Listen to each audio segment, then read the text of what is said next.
Also, sanibonani guys, sanibonani. So namhlanje we are focusing on load sharing of a generator working in parallel.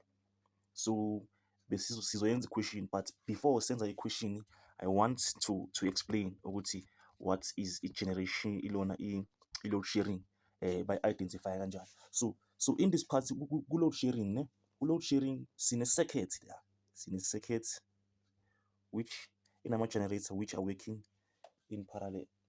So here we're having a switch which is closed, and we are having okay it's in a generator la, which one it's in a generator up here, which is our armature.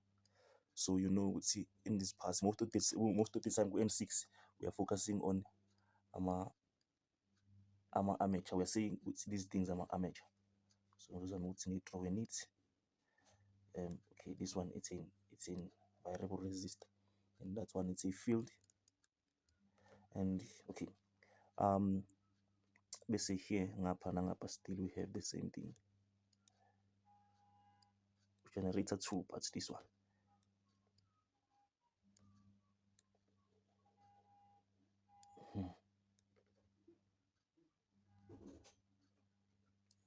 having this, and I field even ngapha having a variable resistor, which ngapha kuzoba ubani R1, and this kuzoba ubani R2. So we have S here, but that S it is open ne, so it's open avula nje lokulona lokhu avu S2 lo kuzoba open. Bese remember ukuthi in this part since le voltage izobe ihamba lapha na kuzobe kubani, le voltage izobe ihamba lapha kuzobe ku 0 because of kuzobe ku 0 because of this switch le izobe yenzeni ivulekile. So masichubeka here we have a load. A load can be any device. It can be any device. Yeah, I guess in a kanje. So okay, yeah, so i-circuit esinayo into kanje. So in this part again, remember ukuthi yenzani, they are connected in what's 10. We are focusing on load sharing ayenzeni alo. So we having voltage ekuthiwa yini i-bus bar voltage. So uV ongana subscription here, which means leyo V kuzoba ubani i-bus bar voltage. So yini i-bus bar voltage? I-bus bar voltage ifana nokuthi it is a voltage. Remember ukuthi let's say we're having a parallel connection, a simple circuit which is a parallel connection. So we have V1 and V2. I-bus bar voltage ile voltage le yokuthi V1 it is equals to V2 on a simple circuit. Yini ile voltage ihamba lapha kuthiwa iyafana nani ne voltage ihamba lapha ne voltage ihamba lapha. Ile voltage le sothini, it's a bus bar voltage such that it is suitable for in yonke leya circuit layer i-bus bar voltage le. So we're having futhi in an EMF yakhona bayibiza ngani no load voltage. Bese we are having okay sometimes uV ongana subscription sometimes wambiza ubani voltage drop, but voltage drop it only focuses kuphi ku armature. Yabona njengoba kuyi armature le 1 lesi is armature 2, it focuses here. Voltage drop is focuses kule voltage layer lapha. Mabathi a generator 1 has a voltage drop of ilona or a drop voltage of 200 and something, bese which means leyo voltage izohamba kuphi akusi bus bar, uzoba hamba kuphi, azoba lapha ku generator 1, and mangabe kuthiwa kulona uzoba hamba kuphi lapha ku generator 2. So in this part we are having ama formula nakanje. So we are having IA1 it is equals to E1, which E wakho uzoba ubani no load voltage lapha, no load voltage minus uV we bus bar all over RAC1. Remember kuthini RAC ubani ile voltage le kuphi ile current sengithi ilama resistance akuphi alapha kuphi ku armature RAC yiyo lento le. Bese we are having ubani futhi we are having IA2. IA2 is equals to E2 minus uV bus bar RAC2. So in these parts to find IA to find, okay, so in this part here, you will be given a value kabani yaka IA yaka no load ne voltage drop. This part le for IA i voltage drop, because we are focusing kuphi ku armature. That is why ngithi nale voltage le kuphi yalapha ku armature, i voltage drop yakuphi yaku armature. Base bus bar, it's for the total. I hope so. So in this part, you will be given a current, a EMF, no load EMF. We are given in a voltage drop. So you will be fully uzofuna in RAC, which means in this part you will be having formula RAC1 is equals to E1 minus UV all over IA1. Bese nangapha futhi nakhona kuzoba ubani manipulate formula still sazoba ubani E2 minus UV all over IA2 kanje, because you will be given these values to find in the value of the resistance on the armature. So move. So we are having in the I total.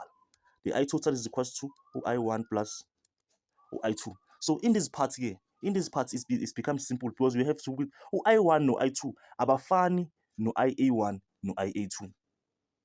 Remember mangithi I1, which means the total of Ilona. Remember here we are having something in kanjani, which means here we have to have a combination yangapha ne combination yangapha. But sizoyithola kanjani lawo ma values lawo? Sizoyithola ngokuthi the total current kuzoba ubani u-E1 minus i-bus bar. Yabona this part ke sokubani i-bus bar, because ngithini kuwe i-bus bar it only focuses kuphi ku total kuphela, plus u-E2 minus UV bus bar RAC2 ile voltage le, which means to find the current, total current, you have to find ubani cala the bus bar voltage. The bus bar voltage. But ama question engisawabonile amaningi, they will give you a voltage. They will give you a voltage for no load. Obviously la uzowathola lapha ku E1 and E2 ila kuphela. Bese ni RAC ile ezoyicalculate kuphi lapha ku RAC1 no RAC2. Then uV bus bar ilo uzomfuna, but you'll be given the current of the total current. Bese ke uzofuna ini i-bus bar, such that uzosola ini the current le azabe bayifuna mhlawumbe u-I1 and u-I2. So in this part here they will be tricky, mhlawumbe they will ask ukuthi the sum or the product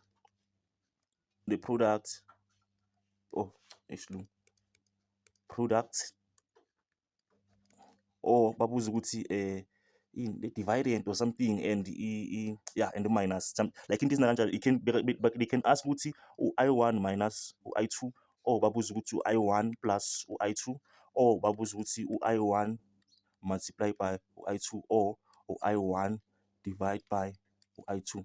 Into ezinkanjalo, I guess as one. So in this part uzofuna bani i-bus bar, bese uthola i-bus bar, uzophendula lama question lawa abazabe bakubuze wona. Okay, I guess if into ongayi-understand, feel free to share ngama comments. So in this part sizozama ukuphendula leya question leya, such that if you don't understand mhlambe you will understand. Let's hope so. So in this part, but assume that two generators, remember two generators in parallel have straight line characteristics. Oh, this is long characteristics. So but the first generator, generator 1 we are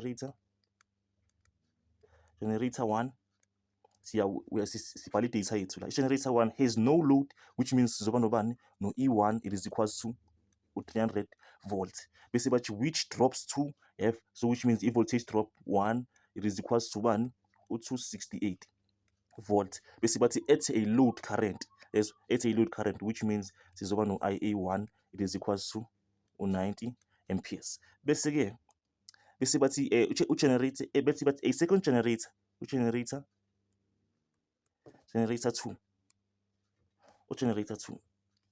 2, but has no load voltage.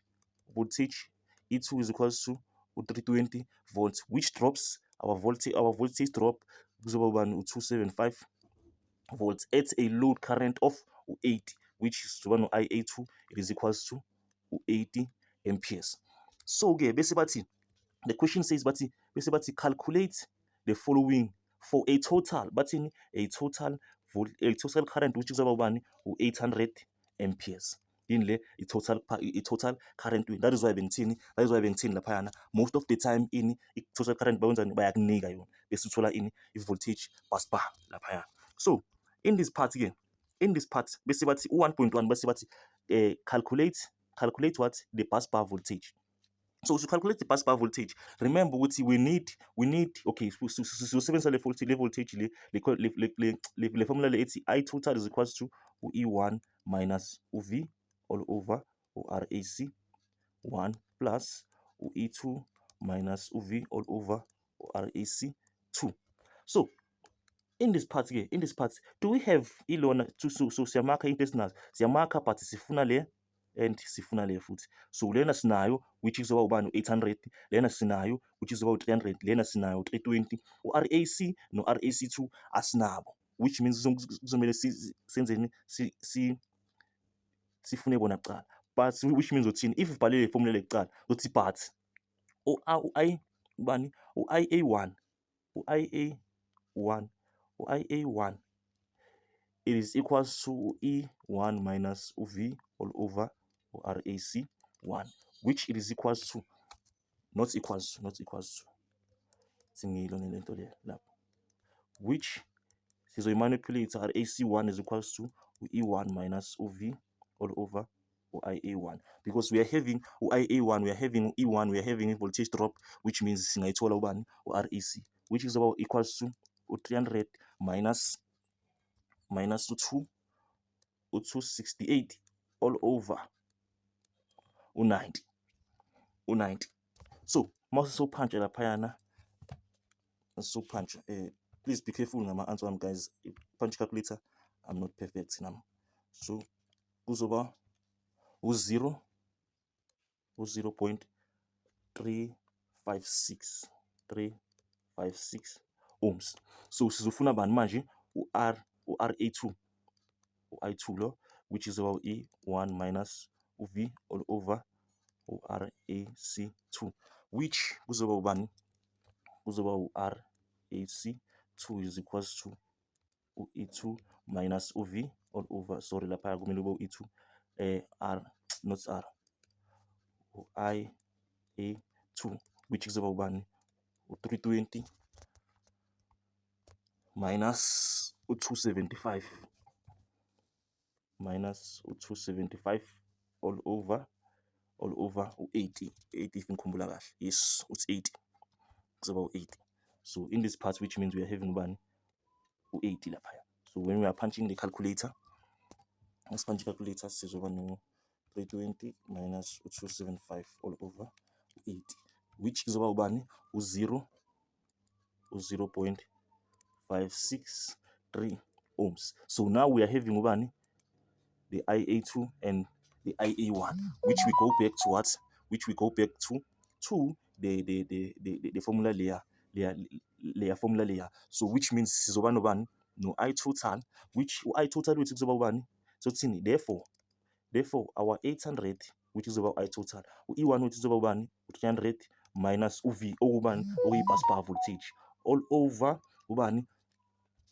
Remember ukuthi uRA1 which is about ubani 0.356 plus u320 minus voltage, le voltage le wini bus bar voltage. So which means kuzoba ubani lana uzoba uRA2 which is about 63 kanje. So masichubeka lapha sizofuna bani manje, sizofuna the voltage layer. So in this part here we have to do in the butterfly method. If you know the butterfly method, which is also mine, that's multiply kanje. So multiply kanje, which is about 0.563, which thatha le denominator leyana nale numerator as multiplier, thatha le denominator leyana nale numerator as multiplier, then we find the common denominator, which means we'll multiply the common denominator. So here is 300 minus uV plus 0.356 into 320 minus uV all over 0.356 multiplied by 0.563.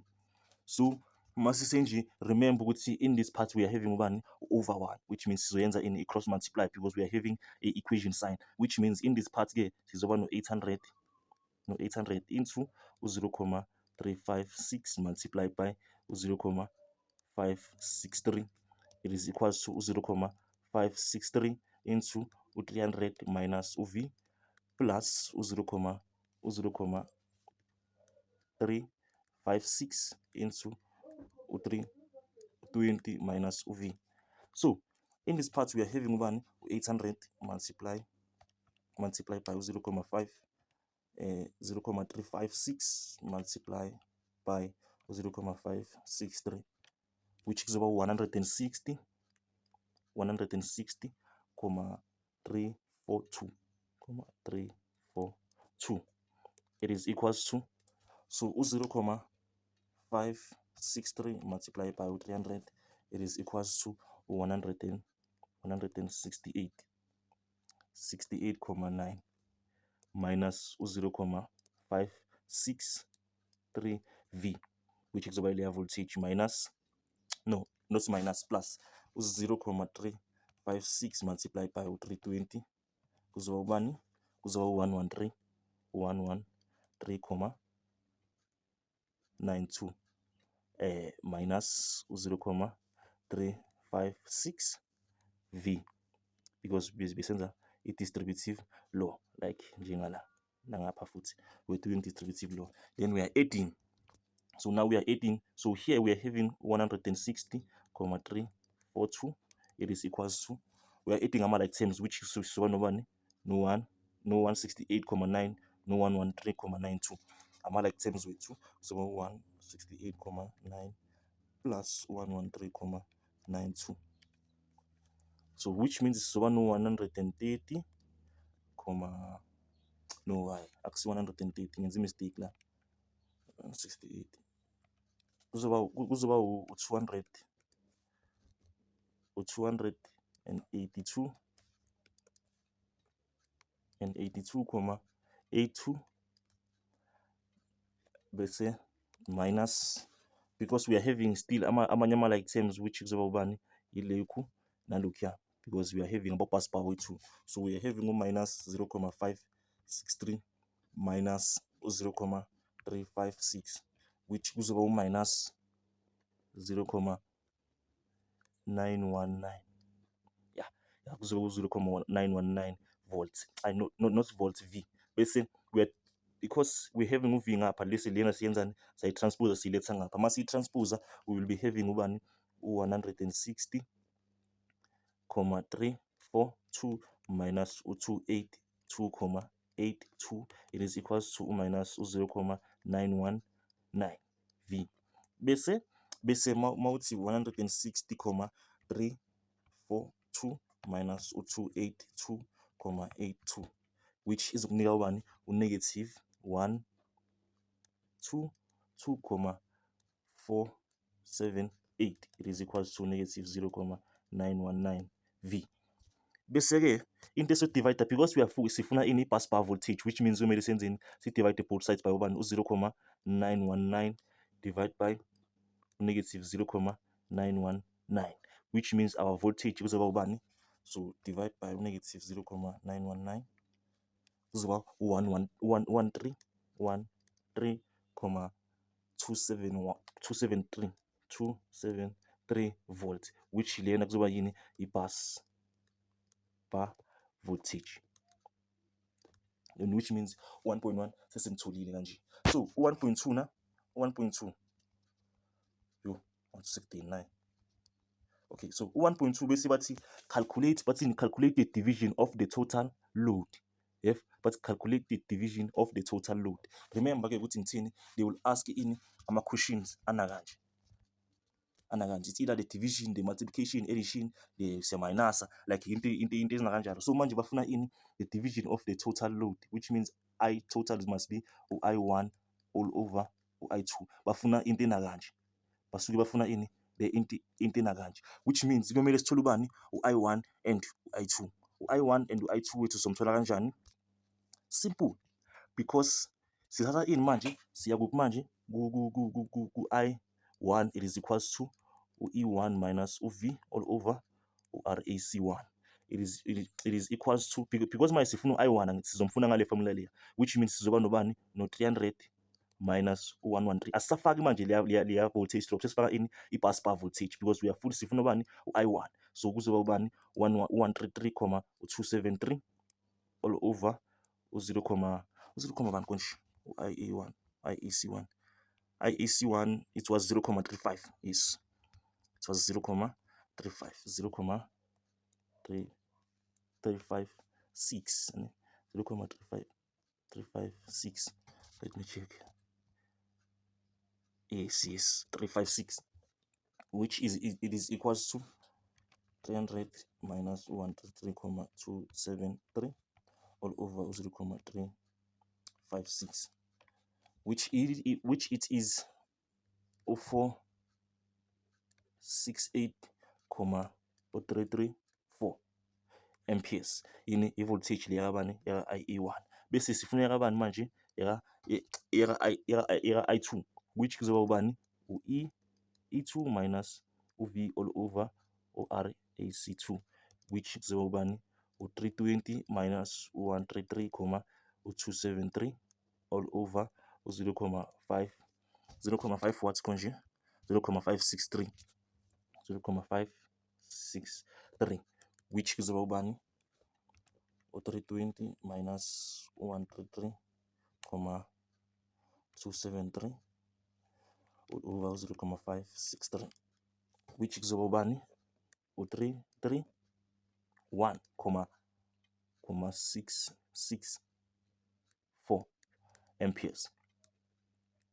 So sesotholile ini ama current wethu, which means our I total is equals to I1 divided by I2, which kuzoba ubani 468,334 all over 331,664, which is equals to 468,334 divided by 331,664, which it is equals to 1,412 amperes, which kuzoba yini i-current yethu leya. So which means we are done once totally in the total current. I hope you understand. If you don't understand anything, feel free to learn. Don't forget to subscribe if you like. If ukuthandile ukubonile la, share ulike lapho. Wakhothana ukulike, ukushare nabangani bakho abathanda ukufunda njengawe. Asibonge.